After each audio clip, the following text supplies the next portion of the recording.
Enterprises मध्ये shampoo स्टेशनची भरपूर variety आहे. त्यापैकी 2 मॉडेलचा आपण कंपॅरिझन करणार आहोत आज.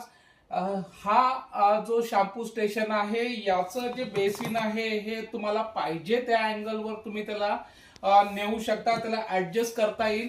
त्याचप्रमाणे हा दुसरा शॅम्पू स्टेशन आहे. दोन्ही शॅम्पू स्टेशन एकदम हेवी आहे, पण या शॅम्पू स्टेशनचा हा जो बेसिन आहे हा फिक्स आहे आणि याच्यात तुमचे जे आहे असे नळ वगैरे स्प्रे ते सगळे याच्यामध्ये लागणार आहे. आणि दोन्ही चेअर एकदम परफेक्ट आहे, हेवी क्वालिटी आहे. जर तुम्हाला घ्यायचं आहे, मिळणार आहे होलसेल रेट मध्ये. मिळणार कुठे आहे? मीनाक्षी एंटरप्राइजेस, MIDC अमरावती येथे. चेअर बघा एकदम जबरदस्त चेअर आहे, हेवी क्वालिटी आहे. याला तर पाय ठेवायला स्टूल सुद्धा सोबत आहे. तर लगेच या आणि आपल्याला हव्या असलेले हे शॅम्पू स्टेशन न्या मीनाक्षी एंटरप्राइजेस मधून होलसेल रेट मध्ये. तर ऍड्रेस तर माहिती आहे ना, मीनाक्षी एंटरप्राइजेस, MIDC अमरावती येथे. थँक्यू.